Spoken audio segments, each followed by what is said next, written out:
Hello friends, இன்னைக்கு நம்ம சேனலில் என்ன பார்க்க போகிறோன்னா ஒரு முக்கியமான ஜோதிட தாள்களை தான் இப்போ பார்க்க போகிறோம். பார்க்குறதுக்கு முன்னாடி என்ன ஜோதிட தாள்கள் அப்படிங்கிறத இன்ட்ரோவில் ஷேர் பண்ணுறேன், வாங்க பார்க்கலாம். 2026 4வது மாதமான ஏப்ரல் மாதம் நடந்துட்டுருக்கு. ஏப்ரல் மாதத்தில் சமீபத்தில் தான் ஏப்ரல் 14ஆம் தேதி தமிழ் புத்தாண்டானது பிறந்தது. தமிழ் புத்தாண்டு பிறந்ததுடைய ஃபஸ்ட்டு மாதம் தமிழ் மாதம் சித்திரை மாதம். சித்திரை மாதம் ரொம்பவே சிறப்பான மாதமாக கருதப்படுது. இந்த மாதத்தில் ஒரு ஹைலைட்டான சிறப்பான நாள் இப்போ ஏப்ரல் மாதம் வர இருக்கு. என்னைக்குன்னு பார்த்தீங்கன்னா ஏப்ரல் மாதம் 17ஆம் தேதி அன்னைக்கு வெள்ளிக்கிழமை. அன்னைக்கு என்ன சிறப்பான நாள்னு கேட்டிங்கன்னா அன்னைக்கு அமாவாசையானது வருது. வரக்கூடிய அமாவாசை சித்திரை மாதத்தில் வரக்கூடிய அமாவாசை. இந்த அமாவாசை முதல் அமாவாசை, அதுவும் இந்த முதல் அமாவாசை வெள்ளிக்கிழமை அதுவுமா வருது. இது ஒரு சாதாரண அமாவாசை கிடையாது, மிகவும் சக்தி வாய்ந்த அமாவாசை. இந்த அமாவாசையில் பிரபஞ்சத்தில் நல்ல சக்திகள் அதிகமாக இருக்கும். அதனால் பெரிய பெரிய சம்பவங்கள் ஒவ்வொரு ராசிக்கும் நடக்கும். அப்படி நடக்கக்கூடிய சம்பவங்கள் இனி யாராலையும் தடுக்க முடியாது.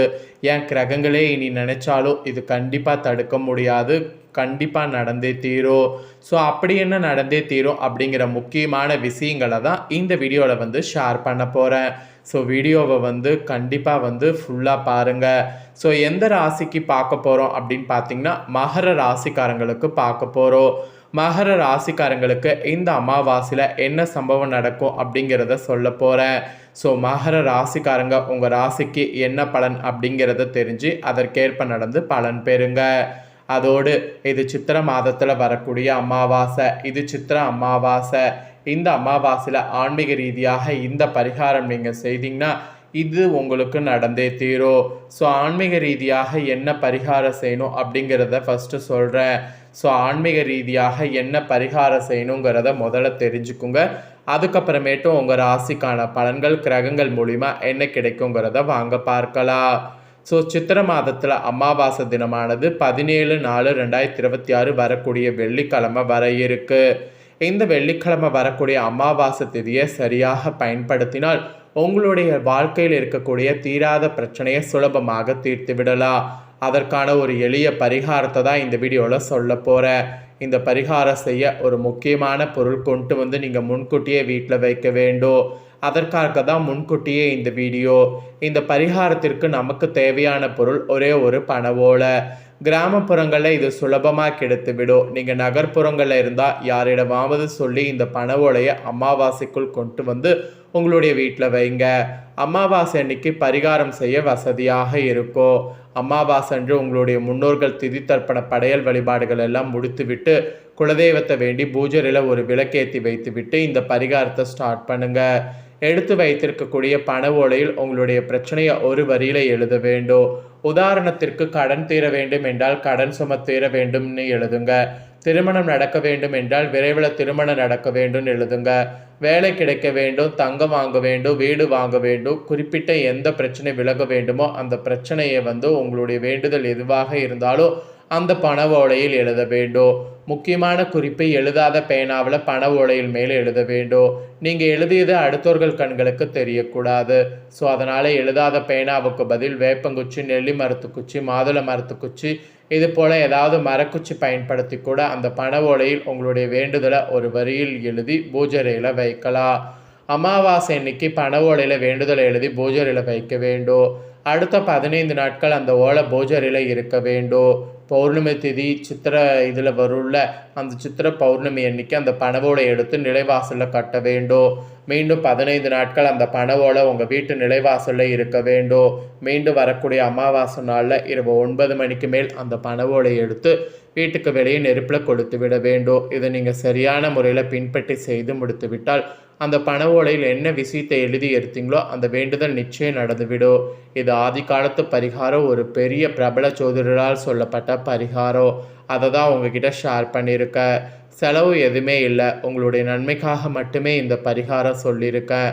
பண ஓலை எடுத்து வர வேண்டும் என்பதற்காக தான் முன்கூட்டியே பரிகாரத்தை சொல்லியிருக்கேன். இந்த வருட பிறகு சித்திரை அமாவாசை அன்னைக்கு இதை நீங்கள் செய்துவிட்டால் உங்கள் வாழ்க்கையில் சக்ஸஸ் நிச்சயம் உங்களை அடையும். இந்த அமாவாசை திதியில் இந்த பரிகாரத்தை செய்ய தவற விட்டிங்கன்னா அடுத்த அமாவாசை திதி வரைக்கும் இந்த பரிகாரத்தை செய்கிறது ரொம்ப கஷ்டமாகிரும். வெயிட் பண்ணணும். நல்லதே நடக்க டைம் வேஸ்ட் பண்ணாதீங்க. இந்த அமாவாசையில் உடனடியாக பரிகாரத்தை செய்யுங்க. இதுதாங்க அமாவாசை பரிகாரம். ஸோ இவ்வளோ நேரம் இந்த அமாவாசை பரிகாரத்தை தெரிஞ்சுக்கிட்டீங்க. இப்போ இந்த சித்திரை அமாவாசையில் உங்கள் ராசிக்கான பலன்கள் கிரகங்களால் என்ன கிடைக்கும் அப்படிங்கிறத ஷேர் பண்ணுறேன். உங்கள் ராசிக்கு என்ன பலன் கிடைக்கும் அப்படிங்கிறத தெரிஞ்சுக்குங்க. வாங்க பலன்களை பார்க்கலாம்.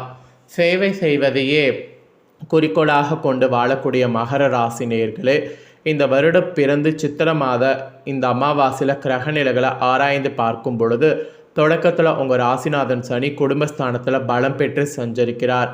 பஞ்சமஸ்தானத்தில் குரு சுக்கிர பரிவர்த்தனை நிகழ்கிறது. ஸோ இந்த மாதிரி ஒரு சிறப்பு அம்சங்கிறதுனால உங்களுக்கு நிறைய மாற்றங்கள் இந்த அமாவாசையில் ஏற்பட போகுது. ஸோ இந்த அமாவாசையில் அங்கன பரிவர்த்தனை பெற்ற குரு உங்கள் ராசியை பார்ப்பதால் தொட்டது துளங்குங்க. தொழில் முன்னேற்றம் ஏற்படும். பண நெருக்கடி அகலோ. வளர்ச்சிக்கு குறுக்கீடாக இருந்தவர்கள் விலகுவாங்க. உத்தியோகத்தில் ஊதிய உயர்வோடு கூடிய இடமாற்றம் கிடைக்கும். மெயினாக சுபகாரிய பேச்சுக்கள் முடிவாகும். சுபகாரிய பேச்சு இந்த அமாவாசையில் தாராளமாக பேசலாம்.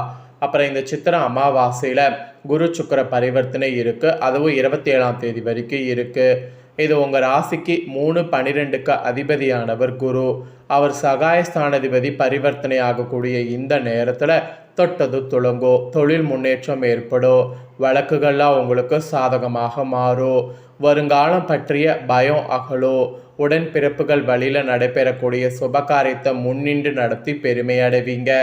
புதிய ஒப்பந்தங்கள் அடுக்கடுக்காக வரலாம். குடும்பத்தில் நீண்ட நாட்களாக தடை தூக்கிய பிரச்சனை இப்பொழுது நல்ல முடிவுக்கு வரும். ஸோ அந்த மாதிரியும் சில அதிசயம் இந்த அமாவாசையில் நடக்கும். அப்புறம் இந்த சித்திரை அமாவாசையில் கும்பராசியில் ராகுவும் சிம்ம ராசியில் கேதுவும் சஞ்சரிக்க போகிறாங்க. தனஸ்தானத்தில் ராகு சஞ்சரிப்பதால் பொருளாதார பற்றாக்குறை அகலோ. கணிசமான லாபமானது கைகளில் பொருளோ. புதிய முயற்சிகள் பார்த்தீங்கன்னு வச்சுக்கோங்களேன், உங்களுக்கு வெற்றி கிடைக்கும். புனித பயணங்கள்லாம் நீங்கள் செய்தீங்கன்னா அது உங்களுக்கு அதிகரிக்கும். அஷ்டமத்தில் கேது வருவதால் அலைச்சல் கொஞ்சம் அதிகரிக்கும். அதிக பொறுப்புகளை மேல் அதிகாரிகளிடம் உங்களிடம் ஒப்படைப்பார்கள். எதையுமே உங்கள் மேற்பார்வையில் வைத்து கொள்வது இந்த அமாவாசையில் உங்களுக்கு நல்லது. பயணங்களால் கூட அலைச்சல் ஏற்படுமோ தவிர ஆதாயம் குறைவாகவே கிடைக்கும். ஸோ பயணங்கள் செய்வதை தவிர்த்துக்குங்க. வெளிநாடு சென்றவர்கள் சொந்த ஊர் திரும்ப முடியாமலும் சொந்த ஊரில் உள்ளவர்கள் வெளிநாடு செல்ல எடுத்த முயற்சிகளின் தடைகள் ஏற்படும். இக்காலத்தில் ராகு கேதுக்களுடைய சிறப்பு வழிபாடுகளை செய்தீங்கன்னா யோக பலம் பெற முடியும். அதனால் யோக பலம் பெற அந்த பரிகாரத்தை இந்த அமாவாசைக்கு பிறகு செய்திடுங்க. அப்புறம் இந்த சித்திரை அமாவாசையில் மேச ராசிக்கு புதன் வரார்.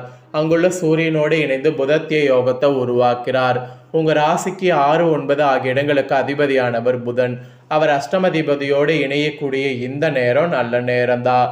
விபரீத ராஜயோக அடிப்படையில் நல்ல சம்பவங்கள் ஏராளமாக நடைபெறும். நீங்கள் தேர்ந்தெடுத்த களம் எதுவாக இருந்தாலும் அதில் வெற்றி கிடைக்கும். அரசு வழி வேலைக்கு முயற்சித்தவர்களுக்கு அது கைகூடும். அதுக்கான யோகம் இந்த டைம் அமைஞ்சிருக்கு.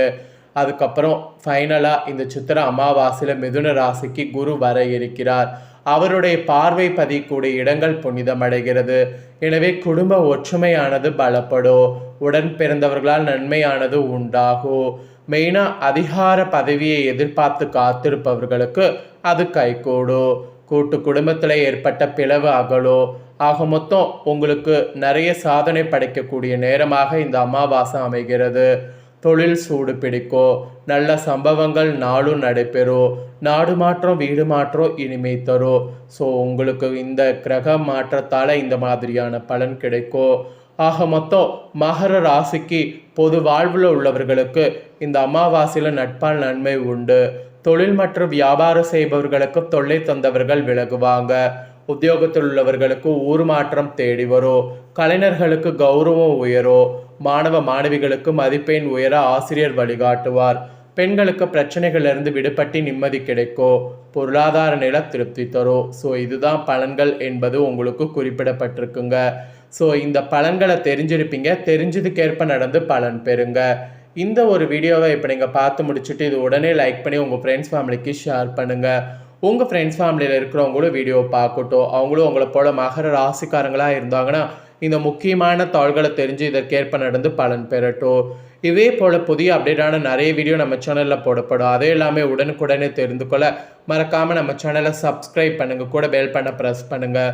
ஃபர்ஸ்ட் டைம் பார்க்குறவங்க அதை நீங்கள் பண்ணிட்டீங்கன்னா இனி நான் போகிற மற்ற அப்டேட்டான எல்லா வீடியோஸும் உடனுக்குடனே தெரிந்து கொள்ளலாம். ஸோ மறக்காமல் பண்ணுங்கள். நெக்ஸ்ட் இதே போல் சுவாரஸ்யமாக வேறொரு வீடியோவில் உங்களை சந்திக்கிறேன்.